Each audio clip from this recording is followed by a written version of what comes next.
For the final part of our session on export stories, we're going to look at sales stories, and in particular, realistic sales stories. And I'm going to introduce you to a concept called a story arc. Now, a story arc is quite simply things happening over time that are good or bad. And a good story arc looks like a roller coaster because things go up and down from good and bad across time. Here's a study of a novel, Harry Potter novel, where you see the emotional journey of the characters over time as either going up or down. There's no flat line in a well-told story. The authors of this particular study went on to analyse about 3,000 other popular stories and found they all have different kinds of arcs. Now, they identified 5 or 6 common arcs. I'm just going to look at 3 today, which are useful to you when you're coming to think about a story you tell about yourself and your sales process. The first and the simplest story arc to think about is the optimistic story. And in the optimistic story, your customer starts in a bad place, and then they get to a better place, and they get there because you come along and give them your solution to the problem. Now, there's nothing wrong with that story. This is a rags to riches story. This is a Cinderella story. There's nothing wrong with that story. In fact, we like these stories. If you like, there's the moral of the story. And the moral of the story is very positive. It's, we can do this. And that's, to be honest, that's the sort of sales story that most companies tell. And that's it. That's all they tell. You've got a problem. We've got the solution. Come with us. We can do this. Here's some examples from, well, the first one is from a health food supplier in Estonia. And they say, look, the problem is you're eating unhealthily. Here's the solution, our product. The better place, the result, is you will feel slimmer and happier. Now, we've all seen these kind of adverts.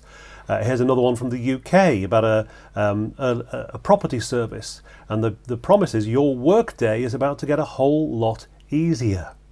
Finally, from the finance sector, relax. Let us take care of your mortgage. Okay, so these are very positive stories. But there's a problem. When you are listening to those stories, what are you thinking? And I bet you're thinking, there's a catch. There's nothing that easy. Because when you're listening to a story, you're listening like this. You're listening in a skeptical way. So the story starts the same. There's a bad place, and you come along with your solution. But what your customer is thinking is, yeah, really? Because it sounds like this. So it sounds like, yes, there's a bad place, and yes, you're offering a solution, but it sounds like a lot of hype. And the problem with hype is we've heard it before, and it's followed by failure. And we end up, because we trusted you and took a chance, we end up in a worse place than we started. So this is the skeptical story. And if you like, this is the story of Icarus. It's the story of Jurassic Park. It's the story of Titanic. And the moral of this story is, this sounds too good to be true. And this is a very powerful story that's deep inside us, because we see lots of things that sound too good to be true. And guess what? Turns out they are too good to be true. So we're already alive to the skeptical story.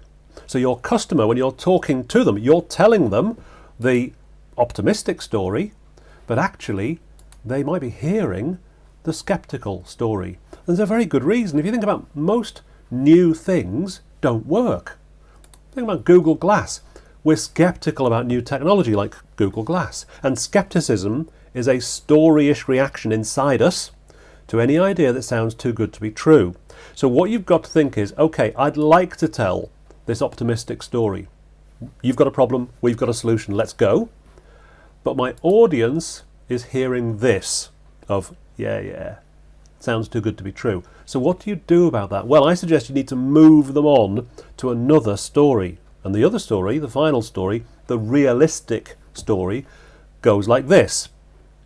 It starts, yep, okay, you're in a bad place, you've got a problem. Here we come with our solution. Okay, we're trying to get you, the customer, to a better place. But you're probably going to hit a setback, right, along the way, because nothing's that easy. And when you hit a setback, we're going to support you so that you can recover, and eventually you'll get to a better place. Now, this to me is the realistic story. This is what actually happens in real life. Nothing is that easy. In particular, the moral of this story, nothing good is easy. So if it's easy, it's probably not that good. If it's good, it won't be easy. That's the realistic story that you can tell to your customer. Now, you might think I'm just making this up and this doesn't actually happen in real life, that nobody in real life talks about setbacks when they're trying to win customers, but they do. Let me give you an example from an Estonian company. So this is a company called Avrem, and they make timber frame houses. You might have seen this kind of product where it's a self-assembly kit home. Now, the first thing you see when you look at their website is the rags to riches, the optimistic story. This is a home you can afford. This will save you money. It will save you time. It will make your life better. So there's your optimistic sales story. But as you go down their website, the very next thing you see is this. It's a guidebook to 100 questions you should ask before building your house. Now, what it really is 100 problems that you will hit if you try to build a house. And it's things like planning permission, sewage, electricity, bad weather, all these kind of things that their customers in the past have hit these problems. Now, why are they telling you this? Well, because they want you to realize that it's not easy building your own house. They don't, and I said to this company when I was working with them, what's happened to the volume of sales calls? Do you still get as many people calling? And they said, no, we don't. But the only people who call us are serious buyers.